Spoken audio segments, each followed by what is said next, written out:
This was the moment inside the Oval Office on Thursday following the meeting between President Obama and President-elect Trump.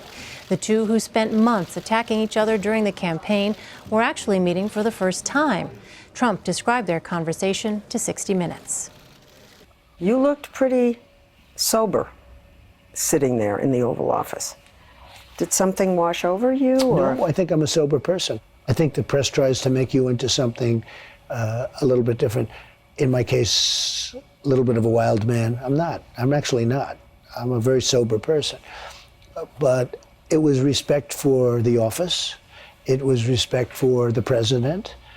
Again, I'd never met him before, but we had a very good chemistry going, and I really found, it might not be that I agree with him, but I really found the conversation unbelievably interesting.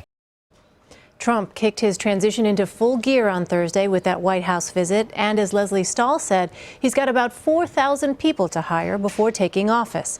For more on the changing of the guard, let's bring in Martha Kumar, director of the White House Transition Project, a nonpartisan group that provides information to a new administration. She is in Washington.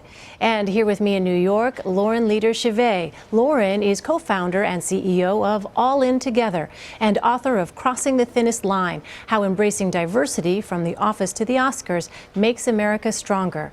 And Jonathan Darman is a presidential historian and author of Landslide, LBJ, and Ronald Reagan at the Dawn of a New America. I thank you all for being here. Martha, let me begin with you.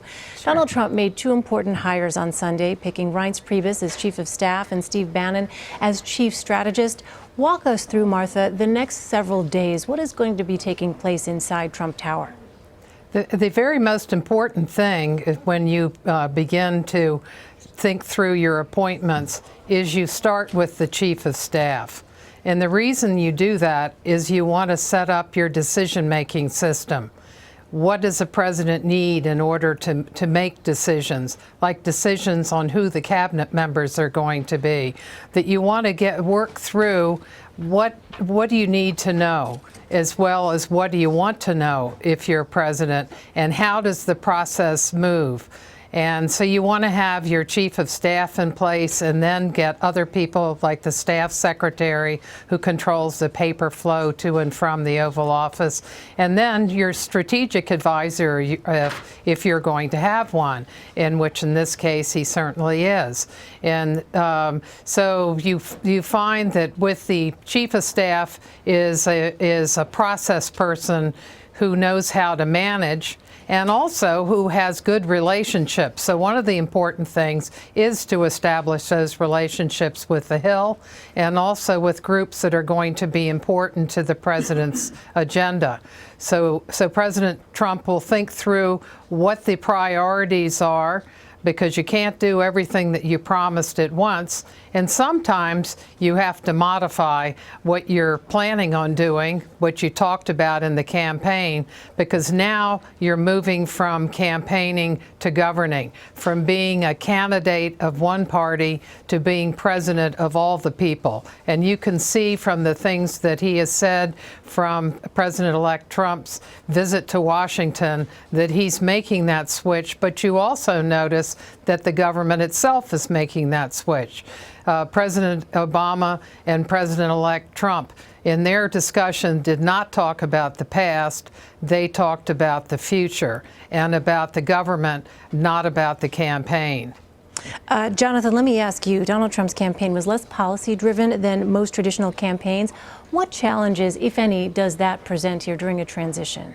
It presents a lot of challenges because no one, maybe including the president-elect himself, knows exactly what the agenda is. And from just watching the interview tonight, it seemed like he's really trying to keep his options open. And if you look at history, that's not necessarily a bad thing. We're all sort of struggling for analogies to this moment.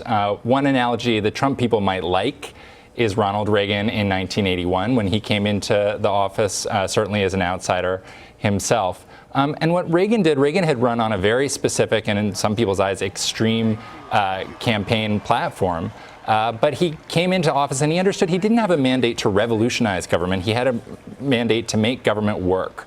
And so he wasn't focused on getting every element of his program passed in the most sort of ideologically pure way possible. He was focused on getting things done. And that meant he brought in a lot of people who had experience in government into his White House. So it'll be interesting to see if President-elect Trump follows that guidance as well. Lauren, let me ask you, what are Democratic strategists going to be watching for during this transition into office? Well, I think the question is how much are their fears going to be founded or not? And the first appointment of Steve Bannon reinforces everything that Democrats have feared most, everything about why people are marching across the country today, everything about sort of the worst of what this campaign represented. And, I keep thinking of Maya Angelou, when someone shows you who they are, believe them the first time. He's clearly proving that. And, on the one hand, in the interview with Leslie Stahl, to say Americans shouldn't be afraid, and on the other hand, to appoint somebody who not only has no political experience, but has a long history of inciting really appalling anti-Semitism, racism, sexism, et cetera, for that to be his second appointment is really the worst possible sign that he indeed does intend to follow through on some of the scariest of his promises. And he repeated that in the interview with Leslie. It's incredibly disturbing. Also in that interview, though, Lauren, let me ask you, he signaled that he would be willing to keep some parts of the Affordable Care Act. Is that an olive branch, as the New York Times has written? Do you see it that way? I'm feeling like the Affordable Care Act is the least of our worries right now. If indeed he is preparing to organize a deportation force to go after, he said tonight, 2 to 3 million Americans. By the way, all of the nonpartisan organizations that look at this say that at maximum there's about 800,000 illegal immigrants in this country who have any kind of criminal record, and their worst crime for the most of them is that they're here illegally. So, we're already seeing terrifying acts of violence breaking out around the country, people who see themselves as empowered by Trump's election to go out and harass minorities. So who's going to be the deportation force? We've got a heavily armed American citizenry. I really fear, along with many other Americans, that this is going to incite a really horrifying array of attacks and worse. So, if he wants to, I'm thrilled to hear that he doesn't want to completely gut the Affordable Care Act, but, I'm starting to rank now the things that I'm most fearful of, as I think are many Americans, and tonight's appointments certainly did not allay my fears. Jonathan, let me ask you quickly. President Obama is leaving Monday for his final overseas trip as president. He's obviously going to be facing some questions about the election. What would be his role at this point? What is the traditional role of an outgoing president that is still very much on the world stage? So the traditional expression is we only have one president at a time. And certainly that's true when we have a president who's overseas. But certainly as well, I think given the unique nature of this election, a lot of what he's going to be doing is talking to world leaders and telling them, rest assured, the United States is going to stand by its pre-existing conditions, because there are a lot of things that have frightened a lot of people around the world in the campaign. I think that it is going to be really interesting to watch what the relationship between the incoming and outgoing president is going forward. We certainly would not have expected it to be close, but presidents surprise us over time. People who are former presidents feel an obligation to make sure the office is in good hands. We see President Obama doing that now.